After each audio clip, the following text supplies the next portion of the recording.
नमस्ते भाई, हरे कृष्ण। आज की इस वीडियो में मैं आपको बताऊंगा बिगिनर जो फ्रेशर बच्चे हैं उनका मोस्ट पूछे जाने वाला सवाल, most famous question, how to revise maths in short time. गणित को कम से कम समय में रिवीजन कैसे करें, लंबे टाइम तक हम गणित को याद कैसे करें। बहुत सारी चीजें हैं, 10-12 चीजें जो मैं आपको बताऊंगा। अगर आप उन चीजों को फॉलो करेंगे तो कुछ ही दिनों के अंदर आप जो है मैथ्स को लेकर सुधार महसूस करेंगे।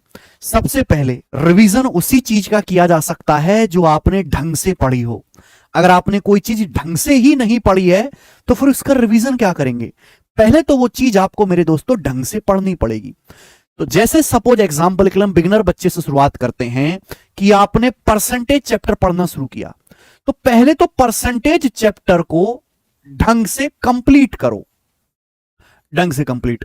अब देखिए, आज के हिसाब से केवल आप कंसेप्ट करके या फॉर्मूला रट के या शॉर्ट ट्रिक रट के ये नहीं कह सकते कि मैंने परसेंटेज अच्छे से पढ़ लिया। ढंग से कंप्लीट करने का ये मतलब है कि जितने भी टाइप होते हैं परसेंटेज के, है ना, परसेंटेज की डेफिनेशन वाले सवाल, ए गुणा बी कांस्टेंट वाले सवाल, मेंसुरेशन वाले सवाल, आय खर्चा बचत वाले सवाल, डेविएशन है, सक्सेस परसेंटेज, क्रमागत प्रतिशत परिवर्तन वाले सवाल, इलेक्शन वाले सवाल, है ना, कमीशन वाले सवाल। जब आप इन सारे टाइप्स को, जब इन सब टाइप्स को पढ़ोगे एक ऑर्डर में, और हर टाइप के जब आप कम से कम 10-10, 15-15 सवाल प्रैक्टिस करोगे क्लास में टीचर के साथ, मैं तो अपनी क्लास में ऐसे ही करवाता हूं, तब जाके मीनिंग होता है कि हां आपने कोई चैप्टर ढंग से पढ़ा। तो सबसे पहले तो आपको एक चैप्टर ढंग से पढ़ना है। अब समस्या यह है कि जैसे आपकी 1 घंटे की या 1.5 घंटे की क्लास हुई, आप अगर क्लास लाइव लेते हैं तो लाइव लीजिए, रिकमेंड करूंगा कि क्लास रिकॉर्डेड लें। Recorded class teacher live class में हमेशा स्लो होता है, 1.5x या 2x की स्पीड में आप उसको वीडियो को देखें। आपको करना क्या है कि आपने लाइव क्लास देखी या आपने रिकॉर्डेड क्लास देखी, पूरी क्लास को देखने के बाद 1 से 1.5 घंटे की आपकी क्लास है, आपने उस क्लास का हर क्लास के बाद, मैथ की मैं बात कर रहा हूं, केवल 10 मिनट आपने रिवीजन कर लिया। 10 मिनट से ज्यादा नहीं, 5 से 10 मिनट आपने इस क्लास का रिवीजन कर लिया। क्लास में जितने भी कॉन्सेप्ट बताए जाते हैं, जितने भी फॉर्मूला बताए जाते हैं, उसका आपको नोट्स बनाना है खुद से। नोट्स, है ना, केवल फॉर्मूलों का, अलजेब्रा पढ़ा रहे, x+1 फॉर्मूला प्रूफ करवाने, आपको लिखना है। और केवल मुश्किल सवाल जो आपको हार्ड क्वेश्चन लगता है, भाई अगर टीचर 20 सवाल कराएगा, जैसे मैं 20 सवाल कराऊंगा, तो 20 में से 13-14 क्वेश्चन इजी होंगे, 3-4 मॉडरेट होंगे, 3-4 मुश्किल होंगे। तो केवल आपको जो नोटबुक में जो नोट करना है वो केवल मुश्किल क्वेश्चन ही नोट करना है। सारी चीज को एक्चुअल में रिवाइज करने की जरूरत होती भी नहीं है। लाइव क्लास आपने देखी, आपके दिमाग में फीड होता जाएगा। फिर आपने क्लास के तुरंत बाद 10 मिनट रिवीजन कर लिया, और साथ साथ क्लास देखते देखते ही आपको नोट्स बनाने हैं। और नोट्स साफ सुथरे नहीं, घुचल मुचल नोट्स, वही काम के जो केवल आपको समझ में आए। दूसरा बच्चा आपके नोट्स समझ पा रहा है तो किसी काम के नहीं है, ठीक है ना।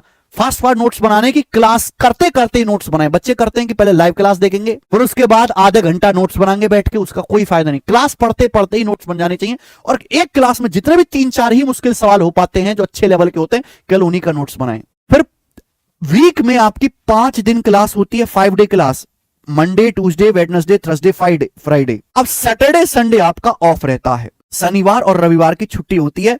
तो छुट्टी का मतलब तैयारी करने वालों की कोनो छुट्टी नहीं होती, वो कोई फंडे नहीं है। सैटरडे संडे में पिछले 5 दिन में जो भी पढ़ाया गया है, जो भी आपको पढ़ाया गया है, उस पूरे का नोट से रिवीजन कर लो, पूरे का नोट से रिवीजन कर लो, है ना। आपने लिख रखा है कि भाई हमने इसमें ये पढ़ा है। जो चीज आपको मुश्किल लगी, जो कंसेप्ट आपको मुश्किल लगा, एक बार चाहे तो वीडियो पे, उसी वीडियो पे जाके आप उस कंसेप्ट का दोबारा से रिवीजन कर लो। यानी कि 5 दिन में जो भी पढ़ाया गया सैटरडे संडे में, आप 2 से 3 घंटा लेकर आराम से, शांति से 2 से 3 घंटा लेकर उसका रिवीजन कर लें। यह काम आपको करना है 2 दिन। इससे ये क्या होगा, पूरी चीज आपके रिवीजन में रहेगी। अच्छा, आप ये करते रहिए। फिर आपने सपोज जैसे परसेंटेज चैप्टर खत्म कर लिया, अब मैं एग्जांपल से समझा रहा हूं आपको चीजें। फिर आप रेशियो, दूसरे चैप्टर आपने शुरू कर दिया। परसेंटेज के बाद हम लोग क्या पढ़ाते हैं, रेशियो, अनुपात पढ़ाते हैं। अब रेशियो चैप्टर आपने शुरू कर दिया। जैसे ही आपने परसेंटेज खत्म किया तो आपके पास एक PYQ की बुक्स होनी चाहिए। बुक, हमारी बुक्स की सीरीज अवेलेबल है प्रैक्टिस किंग के नाम से। अगर आपके पास बुक्स नहीं, अफोर्ड नहीं कर पा रहे हो, तो आपके पास PDF होनी चाहिए, PDF, ठीक है। जैसे ये वाली बुक है हमारे पास, कोई बच्चा सीजल की तैयारी कर रहा है, सीजल प्रैक्टिस किंग, है ना। इस पे आपको 3000 क्वेश्चंस मिल जाएंगे, टीसीएस के एमसीक्यू क्वेश्चन है, इसमें सॉल्यूशन भी है और क्वेश्चंस भी है ना। क्वेश्चन चैप्टर वाइज है मेरे दोस्तों, इस तरीके से इसमें क्वेश्चंस हैं, क्वेश्चन के बाद आंसर की लगी हुई है, फिर उसके एग्जाम ओरिएंटेड सॉल्यूशन है। तो इस तरीके से आपके पास पीवाईक्यू की एक बुक होनी चाहिए मेरे दोस्तों। बुक ऐसी हो कि अगर आपको सॉल्यूशन देखना भी पड़ जाए तो सॉल्यूशन काम का हो, ऐसा नहीं कि सॉल्यूशन को देख के आपका मूड ही खराब हो जाए या बुक में बहुत सारी टाइपिंग एरर हो, ऐसा नहीं होना चाहिए। पीडीएफ होनी चाहिए मेरे दोस्तों।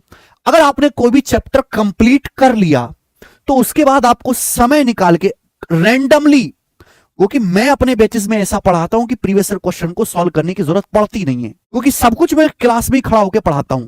लेकिन उसके बाद भी अगर आप मैथ में बहुत कमजोर हैं, बार बार भूल जाते हैं, तो रैंडमली मेरे दोस्तों आप रैंडमली पीवाईक्यू की बुक लीजिए या पीडीएफ लीजिए, उस चैप्टर के 50 सवाल सॉल्व करो रैंडमली। और उस 50 सवाल सॉल्व करने का फायदा यह होगा कि आपका चैप्टर पूरा ही रिवाइज हो गया। किसी सवाल में आप अटक गए तो टाइप आप अपने नोट्स में ढूंढो, वो जाके वीडियो में दोबारा से देखो। ये काम आपको हर चैप्टर खत्म करने के बाद करना है, हर चैप्टर खत्म करने के बाद, ठीक है। आपने रेशियो खत्म किया, फिर आपके पास ये बुक है, कोई सीजीएल की, सीजीएल की, प्रीवियस ईयर की बुक है, फिर रैंडमली उसमें से आपने क्वेश्चन चूज किए कि भैया ये लो, 37वां क्वेश्चन मुझे अच्छा लग रहा है, मैं इस क्वेश्चन को सॉल्व करता हूं। और इस तरीके से आपने एटलीस्ट 50 से 60 क्वेश्चन आपने प्रैक्टिस किए, पूरा रिवाइज हो जाएगा। ये काम आपको हर चैप्टर में करना है, यानी कि आपका वीकली रिवीजन भी चलेगा, चैप्टर होने के बाद भी रिवीजन चलेगा, और आपका हर क्लास खत्म होने के बाद डेली रिवीजन भी चलेगा। अब प्रॉब्लम ये आती है मेरे दोस्तों कि बच्चा यहां से पढ़ना शुरू करता है, बच्चा ये पढ़ना शुरू करता है, आगे पढ़ता जा रहा है, पीछे का भूलता जा रहा है।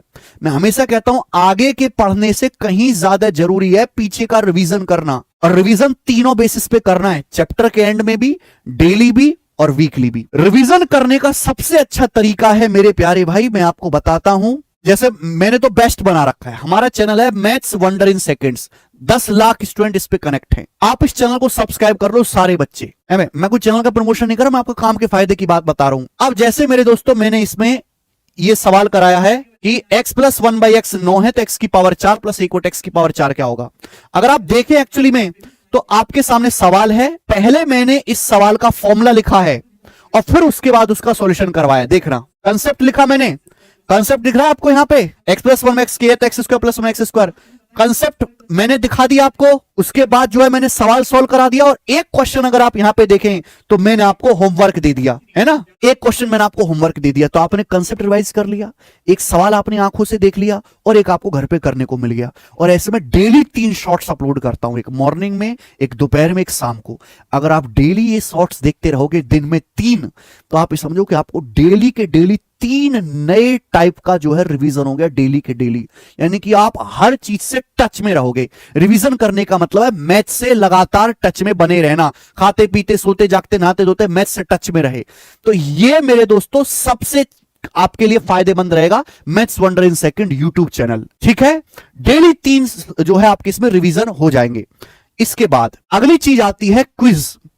देखो बहुत सारी वेबसाइट भी हैं, बहुत सारी एप्स भी हैं, हमारी कैरविल की जो ऐप है वो भी मेरे दोस्तों क्विज कंडक्ट कराती है।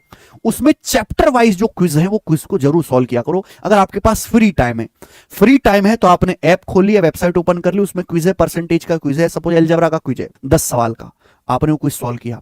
लेकिन अगर बिगिनर बच्चे हैं तो हमेशा पीवाईक्यू क्वेश्चन का ही क्विज सॉल्व करें, आप पीवाईक्यू का ही करें स्टार्टिंग में। अगर आप बिगिनर बच्चे हैं, ध्यान सुनिएगा, अगर आपने 50% से ज्यादा सिलेबस खत्म कर लिया है, इंग्लिश का, मैथ का, रीजनिंग का, जीएस का साथ साथ ही तैयारी करते हैं, तो 50% से ज्यादा सिलेबस खत्म होने के बाद भी आप मॉक लगाना शुरू कर दें, मॉक्स लगाना शुरू कर दें 50% आधा सिलेबस होने के बाद ही। और मॉक्स स्टार्टिंग में आपको प्रीवियस ईयर के लगाने। ये मॉक्स जो है आप 3 दिन में एक बार, हर 3 दिन में एक मॉक लगाएं। प्री का एक मॉक 1 घंटे का होता है, आप हर 3 दिन में एक मॉक लगाएंगे, सारे ही सब्जेक्ट रिवाइज हो जाएंगे। मॉक लगाने के बाद आपको उसकी एक सेपरेट कॉपी बनानी है और इस मॉक की जो है आपको एनालिसिस भी करनी है।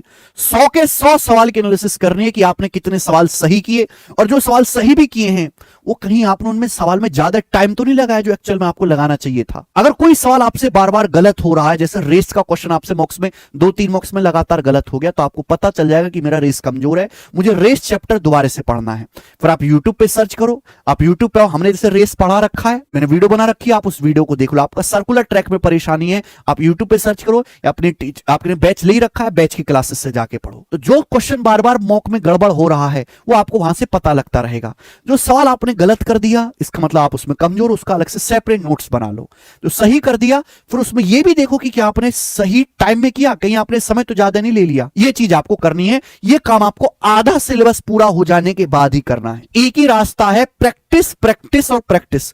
अगर मैथ बार बार भूल जाते हो तो मैथ के लगातार टच में रहो, प्रैक्टिस करते रहो, प्रैक्टिस। और ये चारों ही सब्जेक्ट के लिए होगा, इंग्लिश के लिए भी, मैथ्स के लिए भी, रीजनिंग के लिए भी, जीएस के लिए। मैथ्स थोड़ा अलग सा सब्जेक्ट है। दूसरी बात, अर्थमेटिक और एडवांस का पढ़ने का तरीका एकदम अलग होता है। अर्थमेटिक में रिवीजन किया जाता है सवालों की प्रैक्टिस करके, और एडवांस मैथ में रिवीजन किया जाता है फॉर्मूलों को रिवाइज करके, फॉर्मूलों को रिवाइज करके। ठीक है भाई, तो एक सेपरेट कॉपी बनाओ जिसमें एडवांस मैथ के सारे फॉर्मूले लिखे हुए हो। एडवांस मैथ के ट्रिग्नोमेट्री, ज्योमेट्री, अलजेब्रा, मेंसुरेशन, ये सारे मेरे दोस्तों फॉर्मूले पे ही चलते हैं चैप्टर। अगर आपको फॉर्मूला याद है तो आधा काम आपका वही समाप्त हो जाता है। अगर आपके पास फॉर्मूले की खुद की बनाई हुई शॉर्ट नोटबुक नहीं है तो भैया फिर आपको एक पॉकेट जो है बुक लेनी पड़ेगी। जैसे कि ये हमारी कंसेप्ट किंग की बुक है। ये कंसेप्ट किंग की बुक है जिसमें राइट एंगल ट्राइंगल है। राइट एंगल ट्राइंगल क्या होता है, ठीक है, उसकी थ्योरी क्या है, चित्र के साथ इन रेडियस क्या होती है ना, रिलेशन क्या है मेरे दोस्तों, centroid, circumcentre, perpendicular, hypotenuse, base, Pythagoras क्या है,